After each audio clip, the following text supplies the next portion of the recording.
Hey guys, and welcome back to Kings Island History. Today we're talking about the 1980s. The first thing that happened in the 1980s was Scooby-Doo was changed to the Beastie as tribute to the Beast, their newest roller coaster that opened in 1979. This name was changed to make it seem like the little kids were riding the mini version of the Beast. The Beastie is Woodstock Express today, and this isn't like a big deal, but it was a cool idea for the time, and I wish they would go back to the Beastie because the Beastie is a cooler name than Woodstock Express. Then in 1981, Kings Island would open their first coaster of the 1980s, the Bat. This is a aero suspended roller coaster, and this was revolutionary for the time. And this was Aerodynamics' first attempt at the suspended coaster, and also the first full-time installation of the suspended roller coaster. And this would start having mechanical issues in its opening year, and would face major downtime on many of its days, except on opening day where it ran pretty smoothly. The next thing that would happen in 1982, they would rename the Screamin' Demon to the Demon. Next, in 1982, they would also introduce Winterfest. This Kings Island's Christmas event that still runs today. Winterfest is an enjoyable event, and Kings Island would just start it this year, and I think that it would probably have been great back then too. Next, in 1982, they would also open Vikings Fury. This is a giant swinging ships ride, and it's a pretty enjoyable ride experience, and I think this was probably one of the best rides in the park and a good addition for the park. Then in 1983, Kings Island would work on a deal and finalize a deal with the Kings Entertainment Company, who would buy the park. And then we have sad news also coming in 1983, as a 17-year-old boy would fall from the Eiffel Tower and lose his life when he entered a restricted area. Next, in 1984, Kings Island would open the King Cobra. The King Cobra was the first ground-up, stand-up roller coaster. This was very revolutionary for the time. This was Togo's first project by themselves in America. The King Cobra had a vertical loop, a helix, and a airtime hill.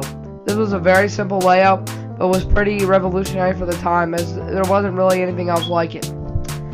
Then, King Cobra would have an accident, and it's a few years later, as the wheel assembly would end up falling off. And this was fixed and the ride reopened. This was a rough, janky ride experience that, yeah, it was okay.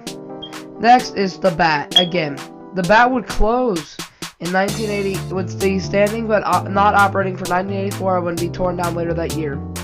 Also, in this year, the Enchanted Voyage was changed to the Smurfs Enchanted Voyage.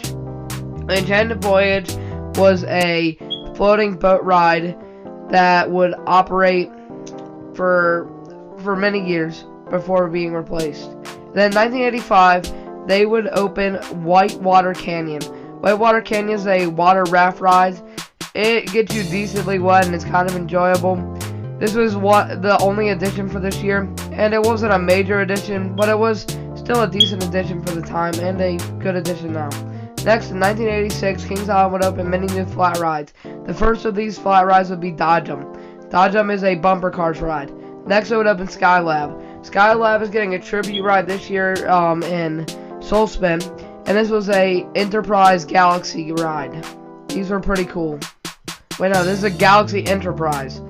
This is a very different from it, but it's kind of similar to Soul Spin, if we're being honest. Next, in 1987, Kings Island would open the world's tallest full-circuit roller coaster, and the first roller coaster ever to have 6 inversions, and Vortex. Vortex was revolutionary for the time, as being the first roller coaster to include 6 inversions.